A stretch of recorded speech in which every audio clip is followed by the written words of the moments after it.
10वीं कक्षा के छात्रों को प्रातःकालीन नमस्कार। हम 10वीं कक्षा में अपठित गद्यांश कर रहे हैं। इसको लेकर के एक वीडियो मैं आपके सामने पेश कर रहा हूं ताकि आपकी समझ उसमें बने।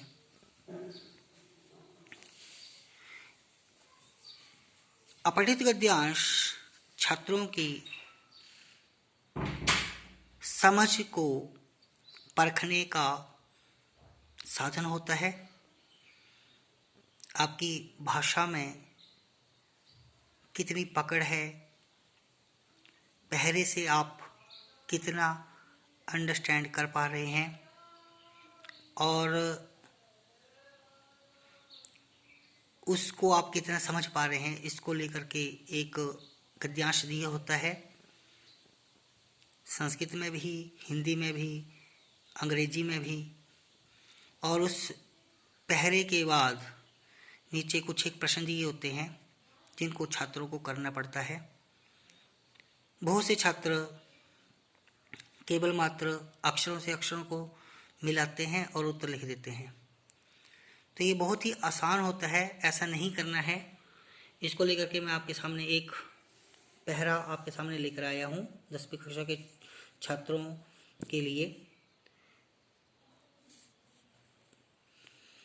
एक पहरा जो मैं आपके सामने पढ़ रहा हूँ।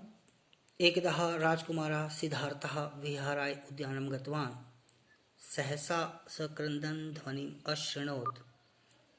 इस तरह से हम पहरा पढ़ना शुरू कर देंगे तो हमें ज़्यादा समझ नहीं आएगा। सबसे पहले हम उन प्रश्नों को देखेंगे जो पहले से दिए होते हैं। इससे हमें पता लग जाता है कि पूछने वाला पहले से क्या पूछना चाहता है और उसने क्या पूछा है। तो हम सबसे पहले, कभी भी आप जब भविष्य में टेस्ट देंगे तो उसमें भी ऐसे ही एक पहरे दिए होते हैं और गद्यांश दिए होगा। उस गद्यांश को से लेकर के उन्होंने प्रश्न दिए होते हैं। तो सबसे पहले हम प्रश्नों को पढ़ेंगे, फिर हमें पता लग जाता है कि पूछने वाला इसमें से क्या पूछ रहा है, चाहता है। तो यहाँ से हमें प्रश्न पहला दिया है, भूमोः कः पतिता आसीत्। यहाँ पर उत्तर लिख दिया गया है, भूमोः कः पतिता आसीत्। मैं इसको ढक देता हूँ। भूमोः कः पतिता आसीत्। और दूसरा है, हंसा सनंदम कुत्रोपगतः, राजकुमारः कुत्र गतवान्, सिद्धार्था कर्णापूर्णा अन्योपदेयो विशेषणम किम। और इस गद्यांश का शीर्षक लिखिए और सह क्रंदम ध्वनि अशृणोत्, इसमें क्रियापद क्या है। तो इसको देखते हैं। अब हमारे पास पहला प्रश्न आया, भूमोः कः पतिता आसीत्, हंसा सनंदम कुत्रोपगतः, राजकुमारः कुत्र गतवान्। ये पहले से प्रश्न है। एकदः राजकुमारः सिद्धार्थः विहाराय उद्यानं गतवान्। तो यहाँ से हमें प्रश्न ध्यान में आ जाएगा, राजकुमारः कुत्र गतवान्, एकदः राजकुमारः विहाराय उद्यानं गतवान्। तो ये इसका उत्तर आएगा। हंसः सनंदम कुत्रोपगतः, एक प्रश्न ये बचा, और एक भूमोः कः पतिता आसीत्। तो आ गया, सहसा सक्रंदन ध्वनिम् अशृणोत्, तदैव च एक हंसः तस्य सम्मुखे भूमौ अपतत्। तदैव च एक हंसः तस्य सम्मुखे भूमौ अपतत्। भूमोः कः पतिता आसीत्, एकः हंसः, एकः हंसः। यहाँ से इसका उत्तर आएगा, भूमौ कः पतिता आसीत्, एकः हंसः। राजकुमारः कुत्र गतवान्, अब एक प्रश्न रह गया। तदैव एकः हंसः सम्मुखे तस्य सम्मुखे भूमौ अपतत्, तं दृष्ट्वा सिद्धार्थः कर्णः पूर्णः सञ्जातः, पुनः च हंसस्य शरीरात् बाणं निष्कास्य यावत् पश्यति तावत् देवता तत्र समागतः। सः सिद्धार्थः उक्तवान्, एषः हंसः मया हतः, इमं हंसं मह्यं देहि। सिद्धार्थः उच्य अवदत्, न दास्यामि इमं हंसः यतः अहम् अस्य रक्षकः। तौ परस्परं विवदमानौ राजसभां गतवन्तौ। राजा सर्वं वृत्तान्तं श्रुत्वा दृष्टवान्, यस्य समीपे हंसः गमिष्यति स तस्य एव भविष्यति। हंसः तु सानंदम सिद्धार्थमेव उपगतः। तो यहाँ पर एक प्रश्न था, उपगता हंसा सनंदम कुत्र गता, तो हंसा सनंदम कुत्र गता, सिद्धार्थम उपगता, सिद्धार्थम एवं उपगता, यहाँ पर एक लाइन दी है। उक्तम ही रक्षकः भक्षकात् श्रेयान्।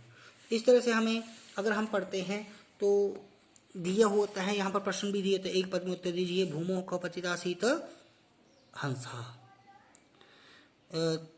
यहाँ पर दिया है हंसा सनंदम कुत्र गता, एक पद में ही उत्तर देना है सिद्धार्थम उपगता, सिद्धार्थम उपगता। राजकुमार कुत्र गतवान, एकदा राजकुमार सिद्धार्थ विहाराय उद्यानम गतवान, ये पूर्ण वाक्य में उत्तर है, तो आप पूरी लाइन भी लिख सकते हैं।